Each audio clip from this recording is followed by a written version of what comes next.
Esdras, chapitre 3. À l'aube du 7e mois, les Israélites étaient installés dans leur ville, et le peuple se rassembla comme un seul homme à Jérusalem. Josué, fils de Jotsadak, accompagné de ses frères les prêtres, et Zorobabel, fils de Shealtiel, accompagné de ses frères, se levèrent et reconstruisirent l'autel du Dieu d'Israël pour y offrir des holocaustes, conformément à ce qui est écrit dans la loi de Moïse, l'homme de Dieu. Ils rétablirent l'autel sur ses fondations, malgré la peur que leur inspiraient les populations installées dans la région, et ils y offrirent des holocaustes à l'Éternel, les holocaustes du matin et du soir. Ils célébrèrent la fête des tentes conformément à ce qui est écrit, et ils offrirent jour après jour des holocaustes, suivant le nombre fixé pour chaque jour. Après cela, ils offrirent l'holocauste perpétuel, les holocaustes des débuts de mois et de toutes les fêtes consacrées à l'Éternel, ainsi que ceux de toute personne qui faisait des offrandes volontaires à l'Éternel. Dès le premier jour du 7e mois, ils commencèrent à offrir des holocaustes à l'Éternel, alors même que les fondations du temple de l'Éternel n'étaient pas encore posées.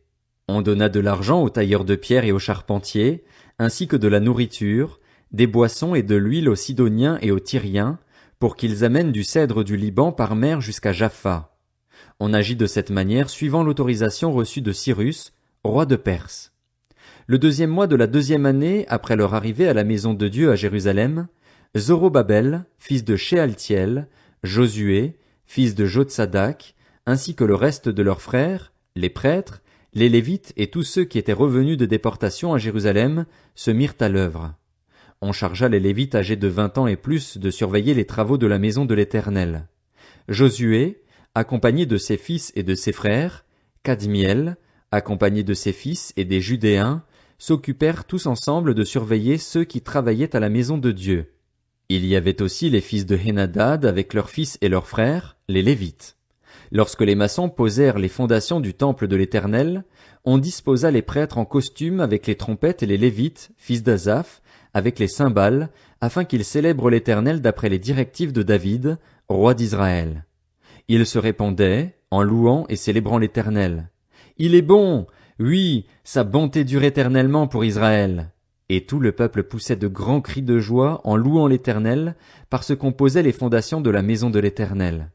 Cependant beaucoup, parmi les prêtres, les Lévites et les chefs de famille âgés qui avaient vu le premier temple, pleuraient tout haut pendant qu'on posait sous leurs yeux les fondations de celui-ci. Comme beaucoup d'autres faisaient éclater leur joie par des cris, on ne pouvait distinguer le bruit des cris de joie de celui des pleurs du peuple. En effet, ils poussaient de grands cris qu'on entendait au loin. Esdras, chapitre 4. Les ennemis de Juda et de Benjamin apprirent que les Juifs issus de l'exil construisaient un temple en l'honneur de l'Éternel, le Dieu d'Israël. Ils vinrent alors trouver Zorobabel et les chefs de famille pour leur dire « Nous voulons construire avec vous. En effet, nous adorons votre Dieu, comme vous, et c'est à lui que nous offrons des sacrifices depuis l'époque où Esarhaddon, roi d'Assyrie, nous a fait monter ici. » Mais Zorobabel, Josué et le reste des chefs de famille d'Israël leur répondirent « Ce n'est pas ensemble que nous devons construire une maison pour notre Dieu. Nous la construirons tout seuls à l'Éternel, le Dieu d'Israël, comme nous l'a ordonné le roi Cyrus, roi de Perse. » Alors les populations du pays découragèrent le peuple juif.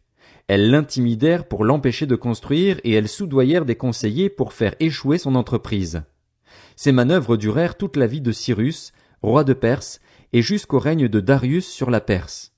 Ainsi, sous le règne d'Assuérus, au début de son règne, ils écrivirent une accusation contre les habitants de Juda et de Jérusalem. À l'époque d'Artaxerxès aussi, Bishlam, Mithrédath, Tabil et le reste de ses associés écrivirent à Artaxerxès, roi de Perse. La lettre était écrite en caractère araméen et formulée en araméen. Réhum, le commandant, et Shimshaï, son secrétaire, écrivirent au roi Artaxerxès la lettre suivante à propos de Jérusalem. Réhum, le commandant, Shimshaï, son secrétaire, et le reste de leurs associés, originaires de Din, d'Arpharzatak, de Tarfel, d'Apharas, d'Érec, de Babylone, de Suse, de Déa et d'Élam, ainsi que les autres peuples que le grand et illustre Osnappar a exilés et installés dans la ville de Samarie et dans le reste de la région située à l'ouest de l'Euphrate, etc. Voici la copie de la lettre qu'ils envoyèrent au roi Artaxerxès. tes serviteurs, les habitants de la région située à l'ouest de l'Euphrate, etc. Roi, tu dois savoir que les Juifs partis de chez toi et arrivés près de nous à Jérusalem reconstruisent cette ville rebelle et mauvaise, en relèvent les murs et en restaurent les fondations. Roi, tu dois maintenant savoir que, si cette ville est reconstruite et ses murs relevés, ils ne payeront ni taxes, ni impôts, ni droits de passage et cela portera préjudice au trésor royal. Or, c'est parce que nous sommes étroitement associés au palais et qu'il ne nous paraît pas convenable de voir mépriser le roi que nous t'envoyons ces informations. Qu'on fasse des recherches dans le livre des mémoires de tes prédécesseurs, et tu y trouveras l'information suivante. Cette ville est une ville rebelle, qui porte préjudice au roi et aux provinces, et elle a depuis toujours abrité des révoltes. C'est la raison pour laquelle elle avait été détruite. Quant à nous, nous t'informons, roi, que la reconstruction de cette ville et le relèvement de ses murs te priveront de toute possession à l'ouest de l'Euphrate.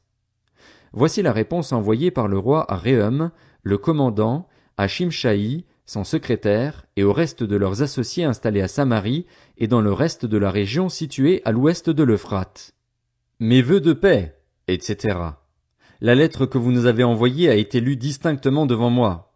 J'ai donné ordre de faire des recherches, et l'on a trouvé que depuis toujours cette ville s'est soulevée contre les rois et a abrité des rébellions et des révoltes. De plus, il y a eu à Jérusalem des rois puissants qui ont exercé leur domination sur toute la région située à l'ouest de l'Euphrate et auxquels on payait taxes, impôts et droits de passage. Ordonnez donc de faire cesser les travaux de ces hommes, afin que cette ville ne soit pas reconstruite tant que je n'en aurai pas donné l'autorisation. Évitez toute négligence concernant cette affaire, afin que le préjudice porté au roi n'augmente pas. Dès que la copie de la lettre du roi Artaxerxès eut été lue devant eux, Réhum, Shimshaï, son secrétaire, et leurs associés s'empressèrent de se rendre à Jérusalem vers les Juifs, et ils firent cesser leurs travaux par la violence et la force. À ce moment-là donc, le travail effectué pour la maison de Dieu à Jérusalem s'arrêta, et ce jusqu'à la 2e année du règne de Darius sur la Perse. Esdras, chapitre 5. Les prophètes Agé et Zacharie, le fils d'Iddo, prophétisèrent à l'intention des Juifs qui se trouvaient en Juda et à Jérusalem, au nom du Dieu d'Israël qui était avec eux. Alors Zorobabel, fils de Shealtiel, et Josué, fils de Jotsadak, se levèrent et commencèrent à reconstruire la maison de Dieu à Jérusalem. Les prophètes de Dieu étaient à leur côté pour les soutenir. À la même époque, Tatnaï, qui était gouverneur de la région située à l'ouest de l'Euphrate, Shethar-Boznaï et leurs associés vinrent les trouver et leur demandèrent « Qui vous a donné l'autorisation de reconstruire ce temple et de relever ses murs ?» Nous leur avons donc dit quels étaient les noms des hommes qui reconstruisaient cet édifice. Cependant, Dieu veillait sur les anciens des Juifs et on laissa continuer les travaux pendant l'envoi d'un rapport à Darius et jusqu'à la réception d'une lettre sur cette affaire. Voici la copie de la lettre envoyée au roi Darius par Tatnaï, gouverneur de la région située à l'ouest de l'Euphrate, Shethar-Boznaï et ses associés d'Apharzak qui habitaient cette région. Ils lui adressèrent un rapport dont voici la teneur. Tous nos vœux de paix, roi Darius. Roi, tu dois savoir que nous nous sommes rendus dans la province de Juda à la maison du grand Dieu.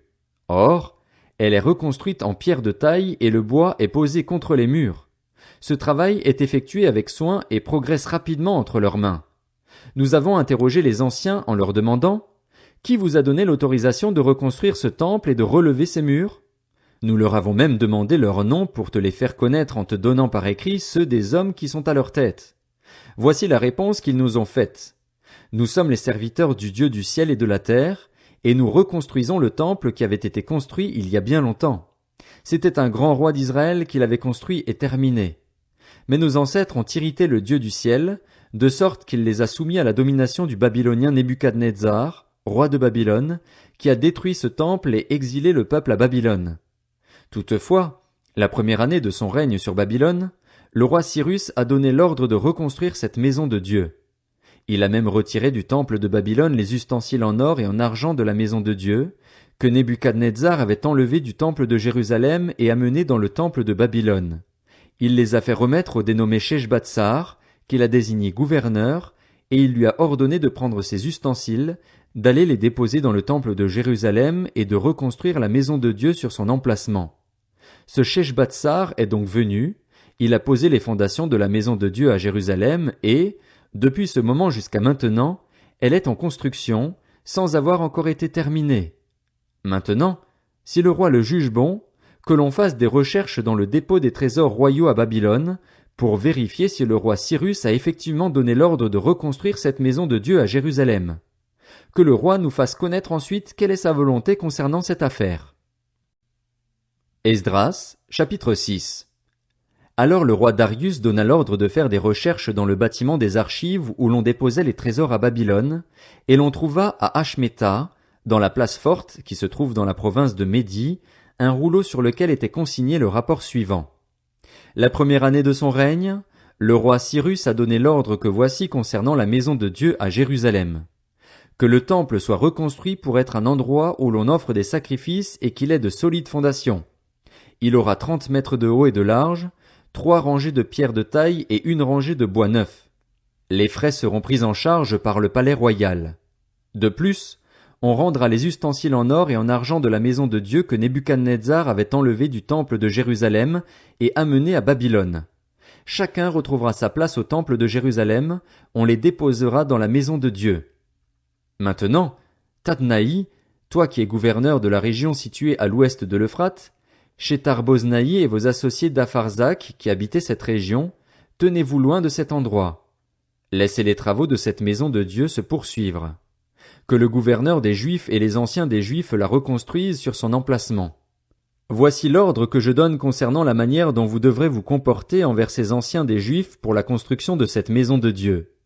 On prendra sur les biens du roi provenant des taxes de la région située à l'ouest de l'Euphrate pour rembourser exactement les frais de ces hommes, afin qu'il n'y ait pas d'interruption des travaux. Les éléments nécessaires pour offrir des holocaustes au Dieu du ciel, jeunes taureaux, béliers et agneaux, blé, sel, vin et huile, seront livrés, sur leur demande, aux prêtres de Jérusalem, jour après jour.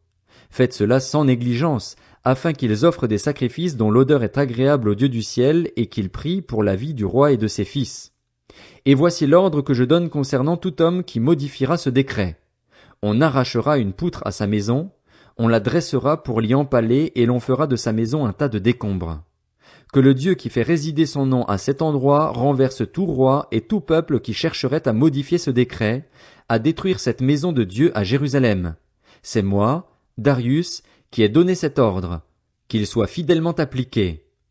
Tatnaï, gouverneur de la région située à l'ouest de l'Euphrate, Shethar-Boznaï et leurs associés se conformèrent fidèlement à l'ordre que leur avait envoyé le roi Darius.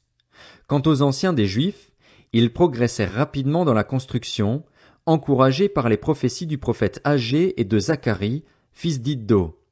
Ils finirent de construire le temple suivant l'ordre du Dieu d'Israël et suivant l'ordre des rois de Perse Cyrus, Darius et Artaxerxès. Il fut terminé le 3e jour du mois d'Adar, la 6e année de règne du roi Darius. Les Israélites, les prêtres, les Lévites et le reste des Juifs issus de l'exil firent avec joie la dédicace de cette maison de Dieu. Ils offrirent, pour sa dédicace, 100 taureaux, 200 béliers, 400 agneaux et, comme victime expiatoire pour tout Israël, 12 boucs, d'après le nombre des tribus d'Israël. Ils mirent en place les prêtres selon leur classe et les Lévites selon leur division pour le service de Dieu à Jérusalem, conformément à ce qui est écrit dans le livre de Moïse. Les Juifs issus de l'exil célébrèrent la Pâque le 14e jour du 1er mois. En effet, les prêtres et les Lévites s'étaient purifiés ensemble, tous étaient purs. Ils sacrifièrent l'agneau pascal pour tous les Juifs issus de l'exil, pour leurs frères, les prêtres, et pour eux-mêmes. Les Israélites revenus d'exil mangèrent le repas de la Pâque, de même que tous ceux qui avaient pris leur distance d'avec les pratiques impures des nations installées dans le pays, et s'étaient joints à eux pour rechercher l'Éternel, le Dieu d'Israël. Ils célébrèrent avec joie, pendant 7 jours, la fête des pains sans levain, car l'Éternel les avait réjouis en disposant le roi d'Assyrie à les soutenir dans les travaux de la maison de Dieu, du Dieu d'Israël.